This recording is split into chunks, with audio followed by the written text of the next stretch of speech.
ETF index mutual funds నేర్చుకుని stock మార్కెట్లో రాణించాలనుకుంటున్నారా? వెంటనే ఈ నెంబర్కి కాల్ చేయండి.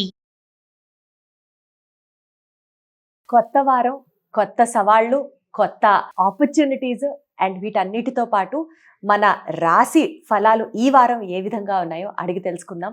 రాశి ఫలాల గురించి ఒక ఎపిసోడ్ చేసేటప్పుడు ఫస్ట్ నుంచి నాకు కూడా ఒక చిన్న డిస్క్లైమర్ ఉందండి. చాలా రాశి ఫలాలు వింటూ ఉంటాము, చూస్తూ ఉంటాము. మరీ ముఖ్యంగా ఉగాది రోజు అయితే ఆ పంచాంగంలో ఈ సంవత్సరం మనకి ఖర్చు ఎంత, మనకి ఆదాయం ఎంత, ఇట్లా ప్రతి ఒక్కళ్ళని చూసుకోవడం అనేది మన హ్యూమన్ టెండెన్సీ. నేను కూడా ఒప్పుకుంటాను, నేను కూడా దానికి ఎక్సెప్షనల్ అయితే మాత్రం ఖచ్చితంగా కాదు. కానీ ఏ స్థాయిలో అంటే ఉన్నది ఉన్నట్లుగా చెప్పడం అందరికీ వచ్చారాదా నాకైతే తెలియదు. కానీ నేను ఈ ఎపిసోడ్ చేసేటప్పుడు అయితే మాత్రం గురుగారిని ప్రత్యేకంగా ఒకటే రిక్వెస్ట్ చేశాను, ఉన్నది ఉన్నట్లుగా మాట్లాడుకుందాం. అది మంచి కావచ్చు, చెడు కావచ్చు. చెడు అని అంటే భీభత్సంగా భయంకరంగా ఉండేటటువంటి అంత వార్తల గురించి ఎంతవరకు డిస్కస్ చేస్తామో నాకైతే తెలియదు. కానీ ఏదైనా సరే ఒకే తరహాగా దాన్ని యాక్సెప్ట్ చేయడం అనేది అందరికీ అవసరం అని నేను నమ్ముతున్నాను. మరి ఈ వారం మన రాశి ఫలాలు ఏ విధంగా ఉన్నాయి ఆనెస్ట్గా తెలుసుకునే ప్రయత్నం చేద్దాం. థంబ్నెయిల్స్లో వచ్చినటువంటి ఆ ఇంప్రెషన్ అంటే జనాలు ఏవి చూస్తారో నేను చెప్పమని వారిని అయితే రిక్వెస్ట్ చేయట్లేదు. జనాలు ఏం వినాలనుకుంటున్నారో మీరు చెప్పండి స్వామి అని అయితే నేనైతే ఆయన రిక్వెస్ట్ చేయలేదు. ఉన్నది ఉన్నట్లుగా మనల్ని గైడ్ చేసే విధానంలో జ్యోతిష్యం అనేది ఉండాలి అని నేను బలంగా నమ్ముతాను. సో అదే రిక్వెస్ట్ చేయడం జరిగింది. మరి ఈ వారం అంటే ఏ తారీఖు నుంచి ఏ తారీఖు వరకు మనం చెప్పుకోబోతున్నాం, రాశి ఫలాలు ఏ రకంగా ఉన్నాయో అడిగి తెలుసుకుందాం. ప్రముఖ జ్యోతిష్య వాస్తు శాస్త్ర నిపుణులు ఉన్నారు మనతో, జయరామకృష్ణ శాస్త్రి గారు. వారిని అడుగుదాం. అయ్యా నమస్కారం. నమస్కారం. ఏ రోజు నుంచి ఏ రోజు వరకు మన వార ఫలాలు ఇవాళ ఉండబోతున్నాయి? వార ఫలితాలు 10వ తారీఖు నుంచి 7 రోజులు అనగా 17వ తారీఖు వరకు, 10/8/2026 నుంచి 17/8/2026 వరకు ఆ 7 రోజులకు సంబంధించిన వార ఫలితాలు ఇప్పుడు చెప్తానమ్మా. కాకపోతే ఇప్పుడే మీరే చెప్పారు ఇది చాలా బాగుంటుంది, అలా ఉంటుంది, ఇలా ఉంటుంది అనే దానికన్నా ఉన్నది ఉన్నట్లుగా, అది కొంతమందికి నచ్చవచ్చు, కొంతమందికి నచ్చకపోవచ్చు, కానీ నిజాన్ని మాట్లాడుకోవడం అనేటువంటిది ధర్మం. అలా ముందడుగు వేసేటువంటి ప్రయత్నం చేస్తున్నాను. ఇందులో ప్రధానంగా మేషరాశి. ఈ మేషరాశి వారికి ఈ వారం కాస్త మిశ్రమ స్థాయి యోగస్థితి అని చెప్పుకోవచ్చు. ఈ మేషరాశి వారికి ఈ వారంలో ఉండేటువంటి మిశ్రమ స్థాయి యోగస్థితి శని సంచారం, వ్యయస్థానంలో ఉన్న శని సంచార కారణం చేత కాస్త చికాకులు, తలకాయ నొప్పులు ఎక్కువగా ఉండే అవకాశం ఉంటాయి. వాటి నుంచి బయటపడేందుకు గట్టి స్థాయిలో ప్రయత్నం చేయవలసిన ఆవశ్యకత ఎక్కువగా ఉంటుంది. అలానే విద్యార్థులకు కావచ్చు లేదా వ్యాపారస్తులకు కావచ్చు కాస్త ఆటుపోట్లు ఎక్కువగా ఉండేటువంటి, అవయోగదాయకమైన సమయం కాదు, యోగదాయకమే, కానీ మిశ్రమ స్థాయి, తమ కష్టంతో ఎక్కువ స్థాయి ప్రతిఫలాన్ని పొందగలిగేటువంటి స్థితిగతులు బాగా ఎక్కువగా ఈ వారంలో ఉంటాయి అని చెప్పుకోవాలి. విద్యార్థులు పరీక్షలకు కావచ్చు లేదంటే చదివేటువంటి విధి విధానాదుల్లో కావచ్చు ఏకాగ్రతని, శ్రద్ధని ఎక్కువగా పెట్టడం వల్ల శుభమైన ఫలితాలు దక్కుతాయని చెప్పుకోవాలి. అలానే వ్యాపారస్తులు కావచ్చు, ఉద్యోగస్తులు కావచ్చు, వారి వారి యొక్క స్థితిగతులలో ఎక్కువ స్థాయి కష్టంతోనే మంచి శుభమైన ఫలితాన్ని ఈ వారం వీరు పొందగలుగుతారు. ఆంజనేయ స్వామి వారి ఆరాధన వలన ఈ వారం మేషరాశి వారికి శుభప్రదంగా జరుగుతుంది అనేటువంటి మాట చెప్పుకోవచ్చు. అలాగే ఇక వృషభ రాశి గురించి వస్తే, వాళ్ళు ధనాన్ని బాగా ఖర్చు పెడతారా, సంపాదిస్తారా? ఈ వృషభ రాశి వారికి ఈ వారంలో ఉండేటువంటి స్థితిగతుల్లో యోగదాయకంగా ఉన్నాయి అని చెప్పుకోవచ్చు. ఈ వృషభ రాశి వారికి సంబంధించినంత వరకు యోగస్థితి అనేటువంటిది ప్రథమార్థం కన్నా ద్వితీయార్థం, మొదటి 2 రోజుల కన్నా తదుపరి వచ్చేటువంటి 5 రోజులు యోగ్యదాయకంగా ఉంటుంది అని చెప్పుకోవచ్చు. కష్టానికి తగ్గ ప్రతిఫలం దక్కుతుంది. తాము తలపెట్టినటువంటి ప్రతి పనిలో కూడాను వాయిదాలు పడకుండా గట్టితనంతో ముందడుగు వేయించవలసిన బాధ్యత వారిదే ఉంటుంది అని చెప్పుకోవచ్చు. అలానే అతి ముఖ్యంగా ఈ వృషభ రాశి వారు స్నేహితుల వలన ధన నష్టం కలిగేటువంటి అవకాశం ఉంటుంది. కాబట్టి జాగ్రత్తగా ఉండడం మంచిది అనేటువంటి మాట అయితే చెప్పుకోవలసి ఉంటుందండి. మరి ఇలాంటి ఇబ్బందుల దగ్గర నుంచి వాళ్ళు అధిగమించాలి అంటే ఏ దేవతార్చన చేయాలి, ఏ దేవతను పూజించాలి? దుర్గాదేవి ఆరాధన వలన ఈ వృషభ రాశి వారు ఈ ధన నష్టాలు కలగకుండా జాగ్రత్తగా ఉండడానికి అమ్మ ఆరాధన చక్కగా ఉపకరిస్తుంది అని చెప్పుకోవచ్చు. మరి నెక్స్ట్ మిథున రాశి వారు, వారి ఆలోచనలలో వాళ్ళకి ఏమన్నా విజయం లభిస్తుందా, లేకపోతే ఆచి తూచి మాట్లాడాలా వాళ్ళు ఏమన్నా? ఈ మిథున రాశి వారికి సంబంధించినటువంటి ఈ వారం రాశి ఫలితాలు యోగ్యదాయకంగా ఉన్నాయి అని చెప్పుకోవచ్చు. వారు తలపెట్టిన ప్రతి పనుల్లోనూ విజయం సాధిస్తారు అనేటువంటి మాట చెప్పుకోవచ్చు. ఆలోచనలని ఆచరణ ఆచరణాత్మకమైన మార్గంలోకి వేయడానికి వాక్చాతుర్యము, నిపుణత, నైపుణ్యాన్ని ప్రదర్శించుకుంటూ ముందడుగు వేయవలసిన ఆవశ్యకత ఈ మిథున రాశి వారికి ఎక్కువగా ఉన్నది. అలానే వాహనాలతో ఈ వారం చివరలో మాత్రం కొంత మిథున రాశి వారు జాగ్రత్తగా ఉండవలసిన ఆవశ్యకతలు ఉంటాయి. వాటి వలన కాస్త చికాకులు, తలకాయ నొప్పులు ఉండవచ్చు. సుబ్రహ్మణ్య ఆరాధన వలన ఈ మిథున రాశి వారికి శ్రేయస్సు, వాహన రీత్యా తలకాయ నొప్పులు, ఇబ్బందులు రాకుండా ఉంటుంది. ఇకపోతే నెక్స్ట్ కర్కాటక రాశి వారికి వారి కుటుంబం పరంగా కానీ లేకపోతే ఉద్యోగం పరంగా కానీ ఏమన్నా మార్పులు వచ్చే అవకాశాలు ఉన్నాయా? ఈ కర్కాటక రాశి వారికి ఈ వారంలో ఉండేటువంటి గ్రహగతుల కారణం చేత, కుజుడు దోషస్థితిలో ఉండి ఉన్న కారణం చేత కాస్త విసుగు, చికాకు ఎక్కువగా ఉంటుంది. వారు చేసిన ప్రతి శ్రమకి తగ్గ ప్రతిఫలాన్ని కోరుకోవడం కర్కాటక రాశి వారికి ఉండేటువంటి సమగ్రమైన స్వభావం. కాకపోతే వారు చేసినటువంటి పనికి సమగ్రమైనటువంటి ప్రతిభ, ప్రాతినిధ్యాన్ని ఇవ్వలేనటువంటి స్థితి వారి పై అధికారుల వల్ల కావచ్చు, లేదా కుటుంబ వ్యక్తుల వల్ల కావచ్చు ఉంటుంది. దీంతో తీవ్ర నిరాశ కావచ్చు, ఇబ్బందులు కావచ్చు ఎక్కువగా ఉంటాయండి. ఈ విషయంలో మాత్రం వాళ్ళు సమతుల్యాన్ని దెబ్బతీసుకోకుండా గట్టితనంతో ఉండవలసిన ఆవశ్యకత ఉంటుంది. ఈ కర్కాటక రాశికి ఈ వారంలో ఉండేటువంటి కొన్ని గ్రహగతులు, ఈ కుజుడు కావచ్చు లేదా గురుడు కావచ్చు, దోషస్థితిలో వక్రవీక్షణ కలిగి ఉండి ఉన్న కారణం చేత కాస్త కొంచెం జాగరూకతగా ఉండవలసిన ఆవశ్యకత, మానసిక స్థైర్యం ఎక్కువగా పెట్టుకుని ముందడుగు వేయవలసిన ఆవశ్యకత ఎక్కువగా ఉంటుంది. అండ్ ప్రత్యేకంగా ఈ చికాకులు అవన్నీ తప్పించాలి అని అంటే ఏ గుడికి వెళ్ళాలి, ఎవరిని కొలవాలి? హనుమ ఆరాధన లేదా హనుమాన్ చాలీసా పారాయణ చేసుకోవడం వలన కూడా ఈ చికాకుల వలయం నుంచి బయటపడవచ్చు. ఇకపోతే నెక్స్ట్ సింహరాశికి సంబంధించి గురుగారు, నాయకత్వ లక్షణాలు వాళ్ళని ముందుకు ఏమన్నా తీసుకెళ్తాయా? గ్రహాలు ఏమన్నా అనుకూలిస్తాయా? ఏమిటి వాళ్ళ పరిస్థితి? సింహరాశి వారికి ఈ వారం మిశ్రమ స్థాయి యోగదాయకమైనటువంటి సమయంగా చెప్పుకోవచ్చు. మొదటి 5 రోజులు యోగ్యవంతంగా, ఇబ్బంది చికాకులు లేకుండా అన్ని విధాలా తలపెట్టిన ప్రతి పనుల్లో కూడాను దిగ్విజయంగా సాగుతూ ముందడుగు వేసేటువంటి స్థితిగతులు బాగా ఎక్కువగా ఉంటాయి.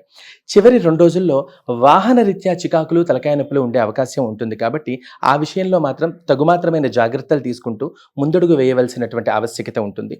ఆ చివరి 2 రోజులు అనగా శుక్ర శనివారాలు, ఆ 2 రోజులు మాత్రం ఏకాగ్రతతో, పూనికతో ప్రతి విషయాన్ని జాగ్రత్తగా ఉండడము, అలానే దురుసు ప్రవర్తన లేకుండా ఉండేటువంటి విధి విధానాదుల్ని ఏర్పాటు చేసుకోవడం మాత్రం సింహరాశి వారికి అతి ముఖ్యంగా సూచనీయమైనటువంటి మాటగా చెప్పుకోవచ్చు. ప్రతిరోజు ఎవరిని కొలిస్తే వాళ్ళకి? ఈ సింహరాశి వారికి దుర్గా అమ్మవారి ఆరాధన చాలా యోగ్యవంతమైనటువంటి శుభమైన ఫలితాన్ని ఇస్తుందండి. ఇకపోతే నెక్స్ట్ మన కన్యా రాశి వారికి సంబంధించి శ్రమకు తగ్గ ఫలితం మాకు ఇప్పుడైనా వస్తుందా? యూజువల్ గా కన్యా రాశి వారు పెట్టే కామెంట్స్ అన్నమాట, అందుకని పాపం వాళ్ళ గురించి అదే అడిగాను.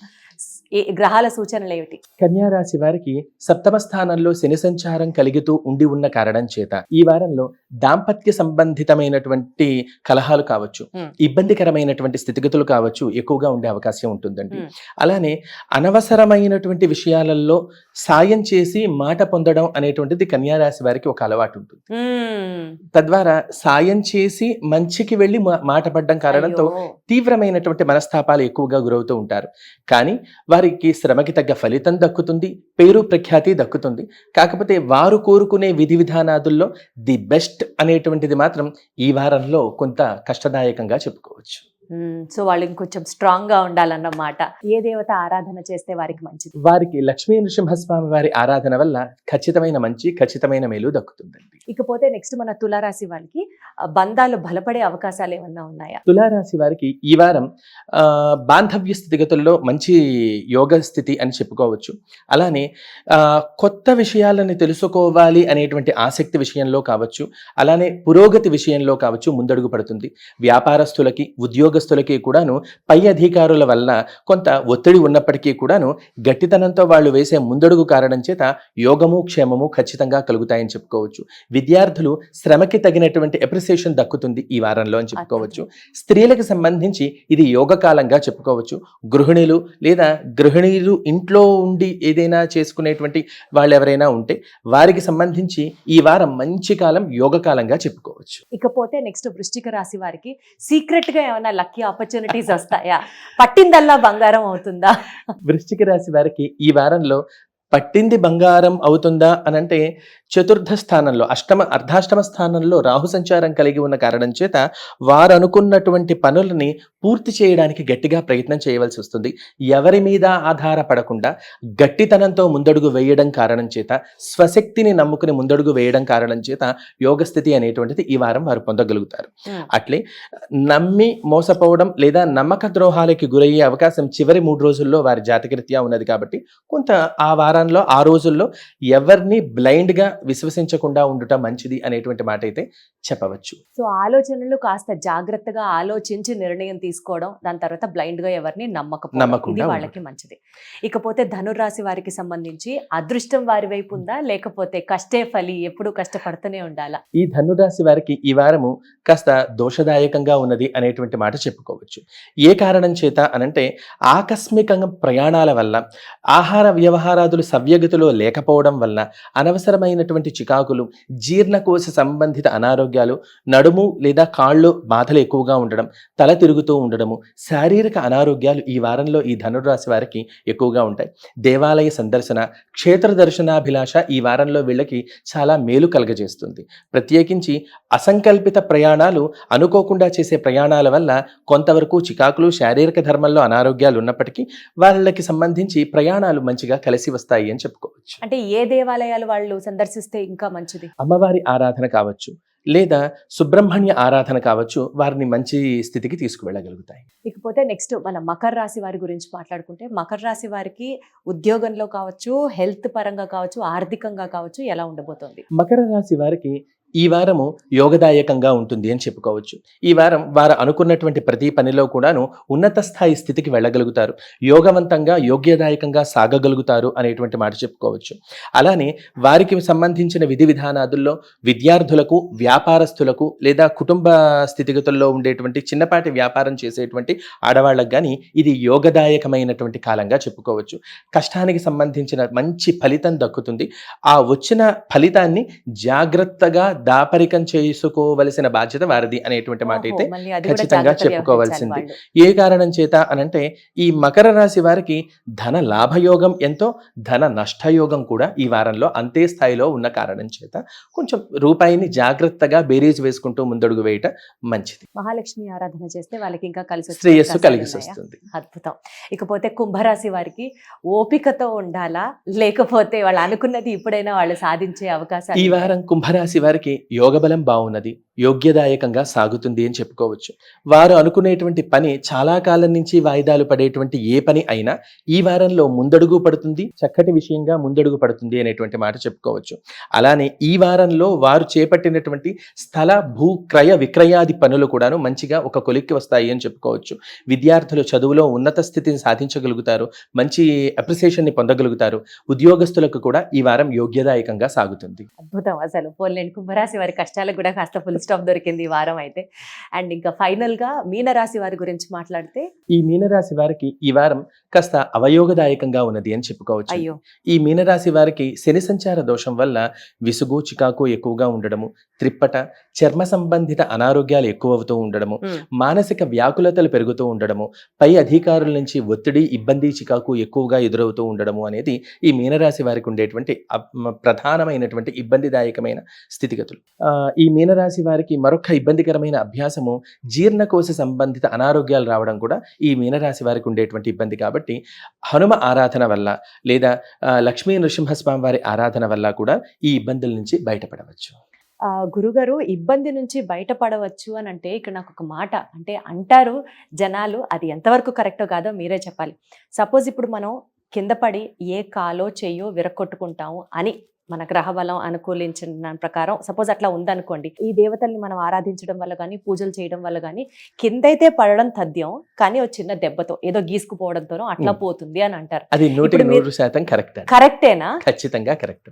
అంటే ఇప్పుడు మనసులో ఉన్న చికాకులు కావచ్చు, కాలం కలిసి రాకపోవడం కావచ్చు, మీరు చెప్పినటువంటి ఏదైతే ఈ ఆల్టర్నేటివ్స్ చేస్తే అంత స్థాయిలో బాధ ఉండదు, కానీ చిన్న వానని ఆపలేము, వానలో తడవకుండా గమ్యస్థానానికి వెళ్ళగలిగినట్లు. అంటే వర్షంలో మనం తడవకుండా వెళ్ళినట్టేగా అర్థం. వానని ఆపలేం, గ్రహ అనుగ్రహాన్ని, గ్రహ ఆగ్రహాన్ని మనం ఆపడం కష్టం. కానీ ఒక రెయిన్ కోటు, మంచి కారు, లేదంటే ఒక గొడుగు, అన్ని ఏర్పాట్లు ఉంటే ఒక వాన చినుకు మీద పడకుండా చక్కగా ప్రశాంతంగా గమ్యస్థానానికి వెళ్ళొచ్చినట్లు. అంటే వర్షం పడడం ఎంత ఖచ్చితమో మనం తడవకుండా కూడా వెళ్ళడం అంతే అంతే ఖచ్చితం. ఖచ్చితం. కాబట్టి గురువు గారు చెప్పినట్లుగా మీరు చేయవలసింది ఏంటి, ఈ వారం మీరు చేయకూడదు ఏంటో మీకు అర్థమైంది. కాబట్టి ఆ రకంగా ఫాలో అవుతూ ముందుకు వెళ్ళాలని, అందరం బాగుండాలి, అందులో మనం ఉండాలని మనస్ఫూర్తిగా కోరుకుంటూ ధన్యవాదాలు గురుగారు. నమస్కారం.